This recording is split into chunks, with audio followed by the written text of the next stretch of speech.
A few years ago, when I had an older iPad, I supported the Kickstarter for the original Sketchboard. When I got it, I was really impressed. The way that the iPad sat flush in it made it really nice to draw with. Although you could set it up on a desk, for me, I tended to just use it when I was sitting around doing some casual digital sketching and painting. I eventually sold it along with my iPad when I moved to a Samsung Android tablet. However, with the prospect of Rebel hopefully coming out on the iPad at some point, I recently switched back to a new 2024 M4 13-inch iPad Pro. My first thought was to pick up another sketchboard, but I was delighted to see that there was now a new option, a Sketchboard Pro 2, smaller and lighter. It sounded perfect for the sort of casual drawing that I was looking for. Now, stick around to the end of the video if you're interested in a small giveaway. So I ordered up a new Sketchboard Pro 2, and it arrived quite quickly. It was certainly smaller and lighter, but when I started to use it, something seemed slightly off. The iPad felt a little loose and wobbly, and I eventually discovered that the board had a slight bend or warp to it. The result was that the iPad was sticking up very slightly in one corner. It wasn't completely unusable. In fact, some people might not even notice. But it didn't feel as solid or as premium as my experience with the original sketchboard. I reached out to support, and they fairly quickly sent through a second board. Unfortunately, that had an identical issue, a loose and poorly fitting iPad due to a slightly warped board. And there was also a loose screw as well. Now, I'm based in the UK, so when I reached out to support again, they went off and had some discussions with the manufacturer, and after a few exchanges, they sent out a third board for review. I have to say, I was a bit nervous opening this one, but it turned out to be third time lucky. A much flatter board and a much better fit, so I was very happy to accept this one. I reached out to the company for comment, and Craig from Braintree House provided the following comment.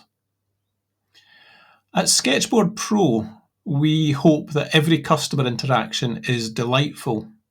Unfortunately, last year we became aware of a manufacturing defect in a single manufacturing run that caused some boards to warp. The problem randomly affected only a small percentage of the boards in the run, but the result was frustration for those who encountered the problem.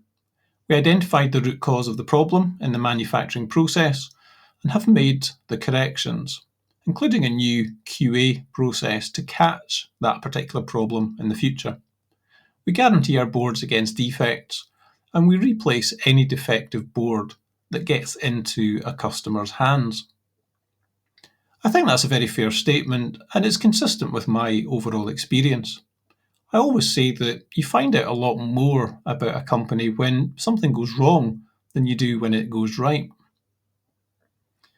Anyway, now that all the issues were resolved, the board itself is excellent. Like the original sketchboard, it is so much better to draw on an iPad when your hand doesn't fall off the edge.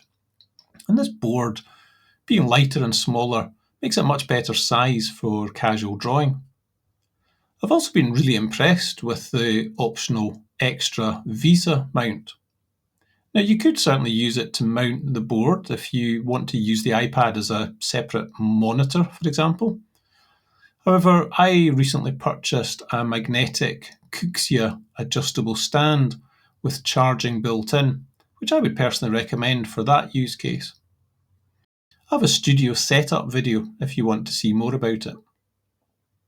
Where I think the Vesa mount is fantastic though is to allow it to be mounted on a camera tripod stand. Just screw in a camera stand adapter and then you can pop the Sketchboard Pro onto the camera stand, allowing you to set it up at any angle and height, allowing you to sit or stand at it.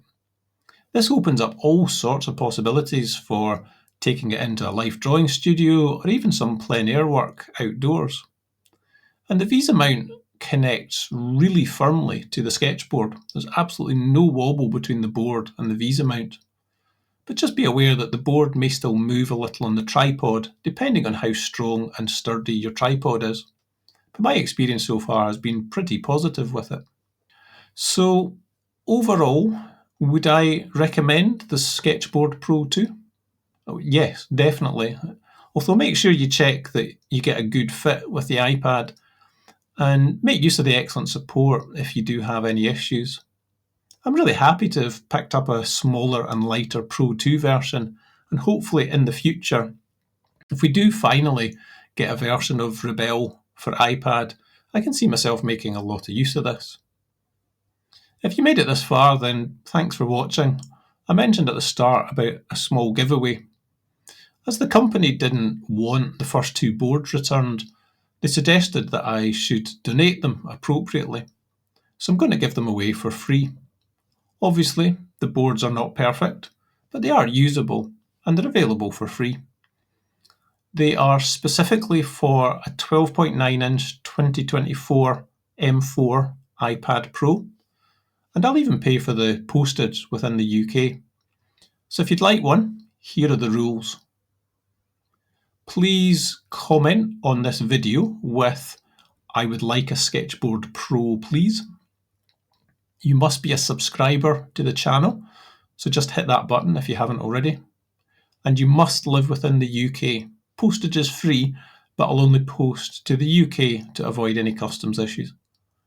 I will award the boards at random 4 weeks after this video has been released.